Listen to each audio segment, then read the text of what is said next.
President Trump weighing a proposal to bus immigrant detainees to sanctuary cities, triggering a Twitter battle between the president and Oakland, California Mayor Libby Schaaf. Some might recall the Democrat made headlines back in February after warning that Northern California residents, she told them about an impending ICE raid. This all comes as monthly apprehensions hit a 12-year high along the U.S.-Mexico border. Joining me right now is South Carolina Senator Lindsey Graham. He is the chairman of the Senate Judiciary Committee. He is a member of the Appropriations, Foreign Relations, and Budget Committees. And, Senator, it is always a pleasure and honor to have you on the program. Welcome. Thank you. Let's talk about the border crisis first off, because we have news this week. In fact, President Trump's acting defense secretary says that more support from the U.S. military will be headed to the southern border. Patrick Shanahan would not say how many more troops would be needed to assist the Department of Homeland Security, but they are headed there as we are looking at 1 million apprehensions this year. What's your reaction? Right. Well, 3 weeks ago, the Democrats were saying this was a manufactured crisis. Now they don't want these folks dropped off in Oakland or San Francisco. So the good news for the country is that both parties see this as a real crisis. If I were the president, I'd send military troops to the border as soon as I could in large numbers. But we're never going to stop this by just having walls and troops at the border.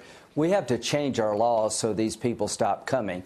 There's a narrative in Central America that if you can get to America with a minor child, you will never get deported, and we have to change that storyline. Yeah, I think this is a really important point that you make, which is why I want to get to the breaking news right now, which I know that you are going to deliver. You are on recess right now, but when you come back to Washington, you are planning to put together proposals to change the law. Can you tell us about that, sir? Yeah, I'm tired of talking about this problem. I want to fix it. I think all Americans should want both parties to fix this problem. The president has correctly identified the crisis at the border. Now it's time to have a legislative solution. You need to change our laws for this to stop. So I'll be introducing a package, and hopefully with Democratic support, that will change our asylum laws. 90% of the people apply for asylum never make it, so the standard needs to change.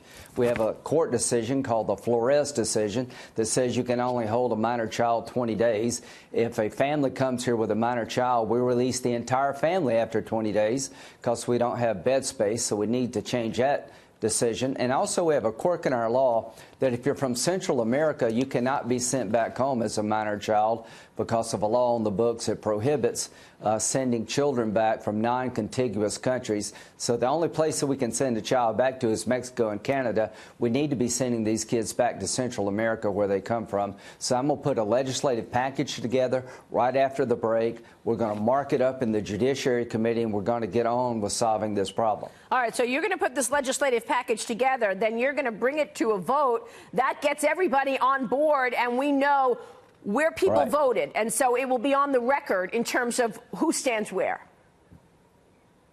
Yeah, I hope we do more than just vote. I hope we solve the problem. The administration is going around Congress talking to Democrats about what they want. If we do change the laws, what would they like in return?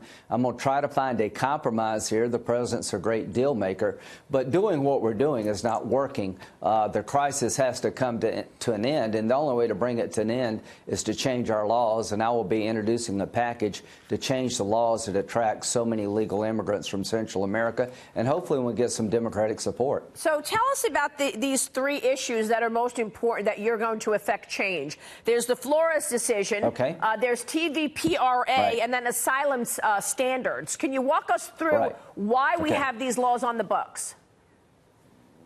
Number one, we're part of the International Asylum Treaty that gives people asylum when they're under threat of life and limb. Under international law, you're supposed to apply for asylum in the first safe country you go to, which would be Mexico if you're from Honduras, Guatemala, or El Salvador. So the president's putting pressure on Mexico to stop these caravans. But if you get 1 foot in the United States and you read a card claiming asylum, you're entitled to a hearing. We don't have bed space to hold you until that hearing date, so we release you into the country and people never come back for the hearing. So let's toughen up our asylum standard. If 90% are failing to meet the standard needs to change. So that's number one. Number two, the Flores decision needs to change. It's impossible to do a hearing in 20 days. So we're going to try to change the time you can hold a unaccompanied minor or a minor child beyond 20 days, because if you come up with a family and you've got minor kids in the family, we release the whole family in 20 days because you don't want to separate families. So we need to fix the Flores decision. Finally, there's a quirk in the law that if you're from Central America as a minor child, we can't send you back. We need to change that law so we can send them back to Central America where they came from. Yeah, we're looking at a map right now of this triangle countries, Guatemala, El Salvador, and Honduras. And the immigration flow has really changed, Senator. Walk us through that. Is it true that now 70% of the people that are showing up at our borders are coming from this triangle group of countries? Yes, because the word is out on the street in these countries that if you bring a minor child with you, you're never going to get deported. Because, again, let's walk this through.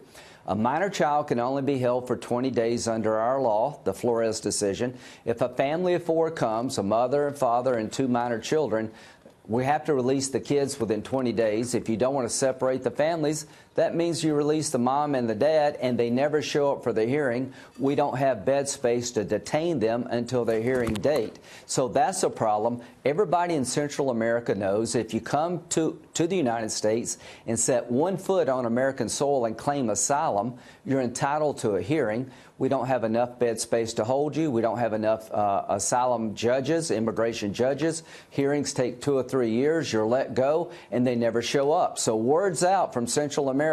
If you get here with a minor child or claim asylum, you're going to stay, and we need to change that narrative. Unbelievable. So, Senator, what's the timing on this? You're going to come back from recess. You're going to be putting this legislation together. You're going to sit with the White House to get to see where they are on this. Can you tell us when we should expect this legislative package? We're working on it as I speak over the break with the White House. I've got to get a package that will deter people from Central America from continuing to come, change our asylum laws, make sure you have more than 20 days to deal with an unaccompanied minor, and you can send people back to Central America. It's got to be a bill the president will sign.